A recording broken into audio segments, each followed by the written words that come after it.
Hello everyone welcome back to my YouTube channel Shri education Odia YouTube channel को आपण मानक समस्त को स्वागत।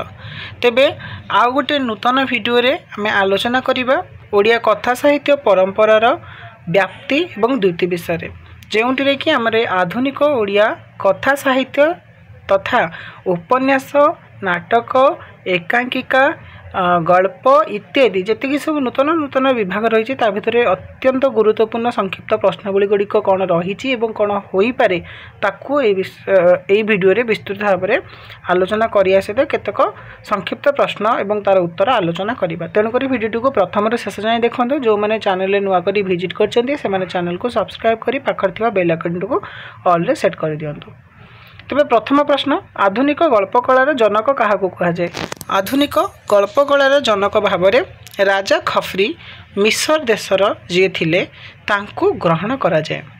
केउ मसीहारे गल्प को साहित्यर एक प्रभाग रूपे विवेचना करागला।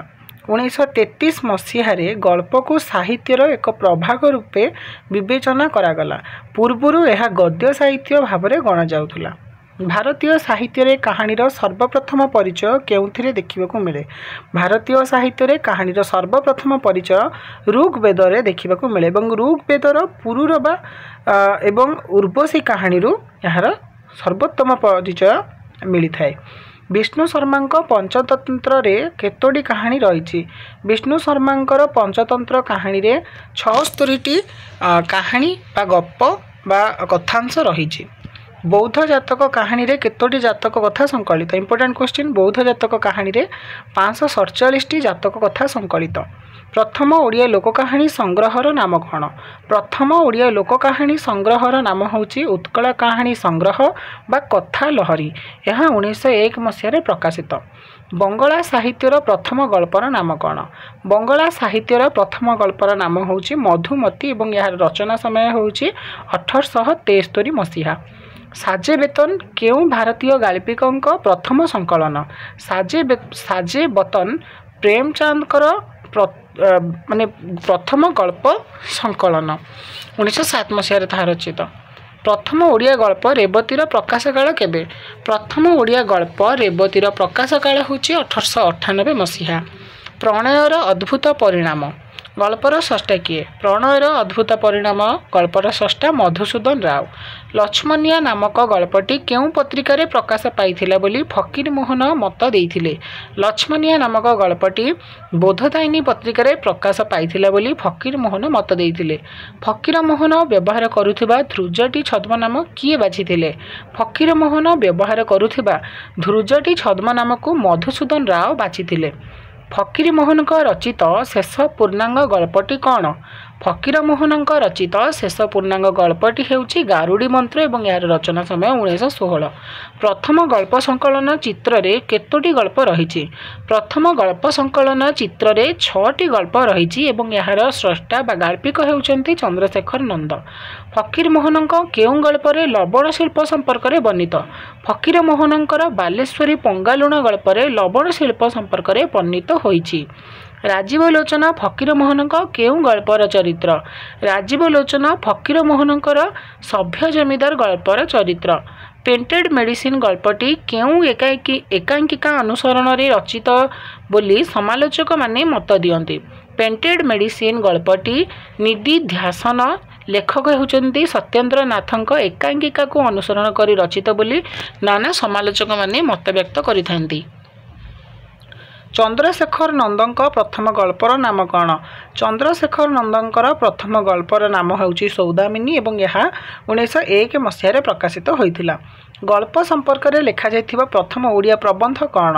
गल्प संपर्क में लेखा जाइथिबा प्रथम ओडिया प्रबंध नाम होउची साहित्य रे क्षुद्र गल्प एवं जार रचयिता होउथिले बा लेखक हेउचंती चंद्रशेखर नंद एवं तार प्रकाश काल होउची 1904 मसीहा। कथा कदम्ब गल्प संकलन कहार? कथा कदम्ब गल्प संकलनटी हेउची दयानिधि मिश्रंकर। बुढ़ा शंखारी गल्पर स्रष्टा किए? बुढ़ा शंखारी गल्पर स्रष्टा हेउचंती लक्ष्मीकांत महापात्र। बुढ़ा शंखारी गल्प केउ गल्पर प्रेरणा रे लिखित? बुढ़ा शंखारी गल्प रवींद्रनाथ टागोरंकर काबुलीवाला गल्पर प्रेरणा रे लिखित। नंदकिशोर बल रचना करिथिबा एकमात्र गल्पर नाम कौन? नंदकिशोर बल रचना करिथिबा एकमात्र गल्पर नाम होछि लक्ष्मी। एटा मध्य अति इम्पोर्टेंट प्रश्न। प्रथम अनुवाद ओडिया गल्प संकलनर नाम कौन?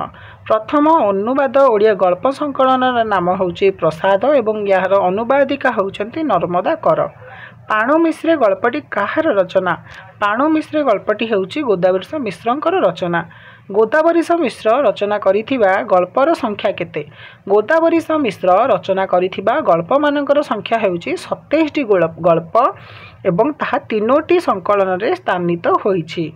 झियो गुड़ाक समस्ते कलमी गछ एही उक्तिटी केउ गल्पर उद्धृत? झियो गुड़ाक समस्ते कलमी गछ बोली एही उक्तिटी पुआणी घर जार रचयिता गोदावरीश मिश्रंग गल्पर उद्धृत। नील मास्टराणी गल्प रचना पूर्व एही सत्य घटनाटी गोदावरीश काहाठारु शुणिथिले? इंपोर्टेंट प्रश्न। नील मास्टराणी गल्प रचना पूर्व एही सत्य घटनाटी को गोदावरीश राधामोहन गणनायकंक ठारु प्रथमे शुणिथिले। मागुणीर शगड़ गपटी गोदावरीश महापात्रंक केउ संकलन रे स्थानित? मागुणीर शगड़ गपटी गोदावरीश महापात्रंकर एबे मध्य बंचिजी गल्प पुस्तक रे संकलित होईछि। जातिर धक्का गपटी केउ पृष्ठभूमि रे रचित? जातिर धक्का गपटी रसलकोंडा घाईबंध निर्माण पृष्ठभूमि रे रचित। कालिंदी चरण पाणिग्राही प्रथम गल्प संकलनर नाम कौन? कालिंदी चरण पाणिग्राही प्रथम गल्प संकलनर नाम द्वादशी एवं यार प्रकाश काल 1932 मसीहा। डोरा और जलीर भल पाइबा केउ गल्परे वर्णित? डोरा और जलीर भल पाइबा मांसर विलाप गल्परे वर्णित।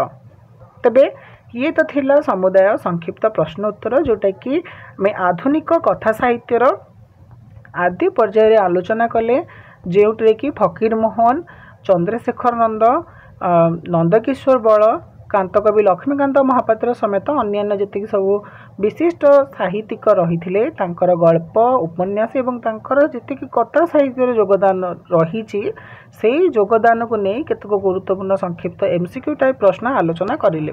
जदि भिडियोटी भल लगी जदि आपणकर किसी साहाय्य हो पारे भिडियोटी बा किसी सहायता कर तेणुक भिडियोटी को लाइक करदे, सांग मान सहित जिते पार्छन से शेयर करदे और चैनल को न भूली सब्सक्राइब करी रखिथिबे। तेबे देखा आ गोटे नुआ भिडियो रे पुणी आलोचना करिबा एही कथा साहित्य परंपरा व्याप्तिर एक नूतन अध्याय सहित एवं नूतन गुरुत्वपूर्ण एमसीक्यू टाइप प्रश्नावली सहित। से पर्यंत विदाय दंतु रहिली। जय जगन्नाथ। वंदे उत्कल जननी।